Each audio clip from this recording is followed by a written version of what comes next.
என்னம்மா சொல்லி கொடுக்க போற? இன்னைக்கு வந்து ஒரு கொத்தமல்லியை போட்டு கொரடா சட்னி அப்படிம்பாத. கொரடா மீன்ஸ் தொகையல் தான் இது. இதை வந்து நம்ம தொகையெல்லாம் யூஸ் பண்ணிக்கலாம். சாதத்துல போட்டுண்டு அதை பிசைஞ்சு சாப்பிடலாம். அப்படி இல்லைன்னா இதோட இட்லி தோசைக்கு வந்து என்ன பண்ணணும்னா இன்னும் கொஞ்சம் லிக்விட் ஆக்கிடணும். அதை தண்ணியை விட்டு கரைச்சிண்டு அதை வந்து கடுகு உளுத்தம்பருப்பு தாளிச்சு கொட்டிக்கணும். அவ்வளோதான், சூப்பராக இருக்கும். அந்த தொகையல் வந்து ஒரு வாய் ஒரு மாதிரி இருந்தால், ஒரு ஜுரம் வந்த வாய் இல்லை ஒரு மாதிரி கசக்கிறது வாய் அப்படியெல்லாம் இருந்ததுன்னா, பித்தமாக இருந்தால் கூட நமக்கு எதுவும் சாப்பிட பிடிக்காது. அப்போ இந்த சட்னியை அரைச்சிட்டு சுட சுட சாத்தை போட்டு நல்லெண்ணெய் பிடிக்கிறவா விட்டுக்கலாம். அப்படி இல்லைன்னா நெய் விட்டுண்டு பிசைஞ்சு சாப்பிட்டா ரொம்ப நல்லாயிருக்கும். உடம்புக்கும் நல்லது இது. இதுக்கு என்னென்ன தேவைன்னு சொல்கிறேன் பாரு. இதுக்கு வந்து நல்லா கொத்தமல்லியை வந்து இந்த தண்டு கூட நம்ம வேஸ்ட் பண்ண வேண்டாம், இதை கூட போட்டுக்கலாம். அடுத்து கொஞ்சம் இது வந்து நான் வந்து ஒரு என் கையால் 2 கொத்து அப்படியே போட்டிருக்கேன். ஆக்சுவலி இதுக்கு வந்து ஒரு சின்ன நெல்லிக்காய் அளவு புளியை வந்து ஊற வச்சுட்டேன். ஏன்னா அப்போ தான் ஈஸியாக அரையும்.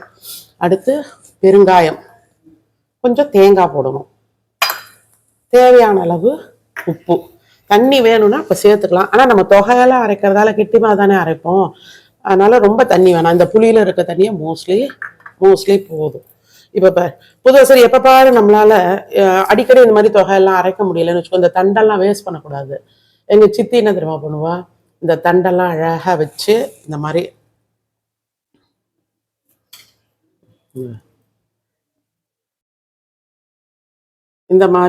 இருந்தா இதெல்லாம் ஒரு 2-3 இதுவா வச்சுட்டு இதை வந்து ஆத்துல பூக்கட்டை நார் வச்சிருப்போம் இல்லையா, அந்த நாரை நினைச்சிட்டு அலம்பிட்டு அதை எடுத்து இதை கட்டிட்டு ரசத்துலையோ குழம்புலையோ, ரசத்துல மோஸ்ட்லி நல்லா பிடிக்கும் இல்லையா, நமக்கு ஸ்மெல் நல்லா இருக்கும். இதை எடுத்து அப்படியே போட்ட உடனே இந்த ரசம் முடிஞ்சு அதுக்கப்புறம் சாப்பிடும்போது இதை அப்படியே எடுத்து வெளியில போட்டுடலாம். அந்த மாதிரி யூஸ் பண்ணுவோம். அதனோட ஸ்மெல்ல இதெல்லாம் இறங்கிடும், கொத்தமல்லியோட வாசனை எல்லாம் அந்த ரசத்துல இறங்கிடும். நல்ல சட்னி அரைக்கலாம். அப்படி இல்லைன்னாக்க இந்த மாதிரி ரசத்துல கூட இது மாதிரி கட்டி போட்டுடலாம், நல்லா இருக்கும். இது அரைக்கிறத காட்டுறேன் பாருங்க. ஃபர்ஸ்ட் இதுக்கு கொஞ்சம் உப்புரப்பு வேணும் இல்லையா, தொகையல் ஜாதம் போது கொஞ்சம் உப்புரப்பு வேணும். இது ரொம்ப காரம் இல்லை, இந்த மிளகா அவாவா தக்கன மிளகாவை போட்டுக்கோங்க. இது ரொம்ப காரம் இல்லை, அதனால நான் இது ஒரு 3 போடுறேன். அடுத்து இந்த புளி ஊற வச்சிருக்கோம் பாரு, இதை போட்டிருக்கேன்.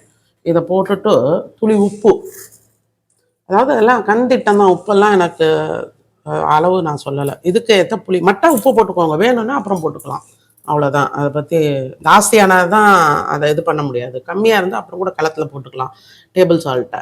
இப்போ போட்டுட்டு இது ஒரு ஓட்டின்னு வரேன். இது பற்றில இது ஓரளவு மசிஞ்சிருக்கு. இப்போ இந்த கொத்தமல்லியை இது உள்ளே போட்டுடலாம். தண்டெல்லாம் ஃபஸ்ட்டு அடியில் போட்டுக்கணும், ஏன்னா ஈஸியாக அது கொஞ்சம் மசியும் பாருங்க.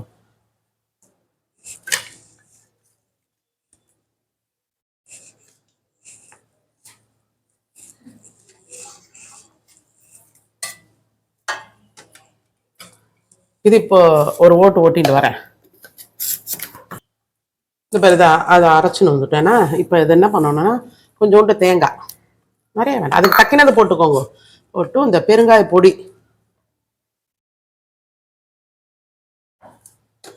இதை போட்டு அரைச்சுட்டேன்னா ஆச்சு, அவ்வளோதான். இது அரைச்சதுக்கு அப்புறம் செம வாசனையா இருக்கு. ஆமா, ரொம்ப நல்லா இருக்கும். அப்படியே இன்னும் கொஞ்சம் சாப்பிட மாட்டோமான்னு இருக்கும். வேறு இதை அரைச்சின்னு வந்தேன் இல்லையா, இந்த தேங்காவை போட்டு ரொம்ப மைய அரைக்கூடாது. இந்த மாதிரி ஒன்றும் பாதியா தொகையெல்லாம் நம்ம கொஞ்சம் குறகுறப்பாக தானே அரைப்போம், அதனால இந்த மாதிரி குறகுறப்பாக அரைச்சிக்கணும். அரைச்சிட்டு அதை வழிச்சாச்சு, அவ்வளோதான். இதையே வந்து சிலர் வந்து இஞ்சி போட்டுப்பா, இஞ்சி பிடிக்கிறவா ஒரே ஒரு துண்டம் இஞ்சியை போட்டு அதோட அரைக்கணும். இஞ்சி வேணாம், சிலருக்குலாம் பிடிக்க மாட்டேங்கிறது, குழந்தையெல்லாம் இஞ்சி பிடிக்க மாட்டேங்கிறது அந்த ஃப்ளேவர் உன்னோட குழந்தைகளுக்கு, அதுக்காக தான் நான் இஞ்சி போடல. இப்போ இதை வந்துட்டு அப்படியே சாத்தில் போட்டுண்டு எண்ணெயை குத்திண்டோ நெய்யை ஊற்றுண்டோ சாப்பிட்லாம். ஆனாக்க இதே சட்னியாகவும் யூஸ் பண்ணலாம். சட்னின்னா இன்னும் கொஞ்சம் ஒரு சுத்து விட்டுட்டு கடுகு உளுத்தம்பருப்பு தாளித்து கொட்டிட்டோம்னா சட்னி தோசை இட்லிக்கெலாம் சாப்பிட்லாம். இப்படி கெட்டியாக இருந்தால் சப்பாத்திக்கு சாதத்துக்கும் சாப்பிட்லாம். அவ்வளோதான், இதான் கொரடா.